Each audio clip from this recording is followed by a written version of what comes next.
Treasury Secretary Janet Yellen is warning of dire, downright catastrophic consequences if Congress does not raise the nation's debt limit. Yellen told a Senate hearing yesterday that the government could run out of money to pay its bills by October 18th, less than 3 weeks from right now. That would create the first federal default in American history. CBS News business analyst Jill Schlesinger is with us now. This all sounds very bad. Also technical and a little confusing. So what's going to happen if the debt ceiling is not increased? Well, what has to happen right now is the Treasury has to make a series of plans, and there are not a lot of good choices. So the first would be shuttering national monuments, museums, and that would be one easy thing to do quickly. Not great if you're planning your vacation. The next would be furloughing employees. This could affect 500,000 government employees, maybe another million on top who would work without pay temporarily.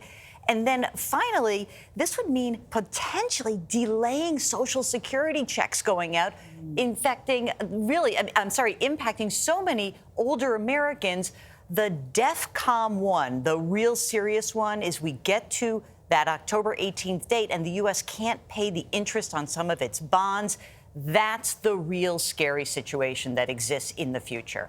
Now, Janet Yellen compared it to paying off a credit card. What does she mean by that?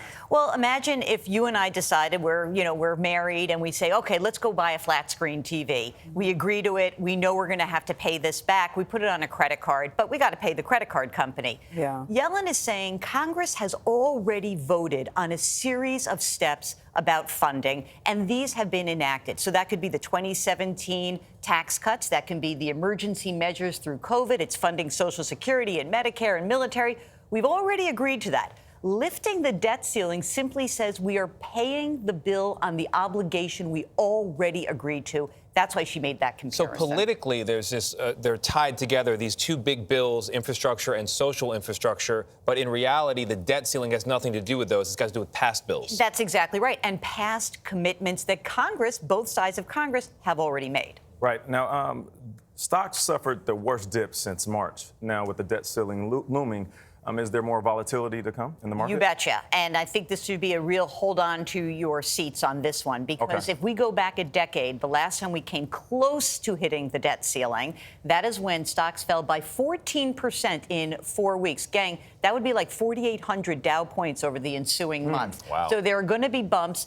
Remember, as stocks go down, there's a lot of urge to do something. We try not to do something because what we did also see 10 years ago is when we got out of that situation, stocks resumed their upward ascent. There's opportunity in there, too. Look at you, this one. He's always looking for Opportunity. We'll talk off camera.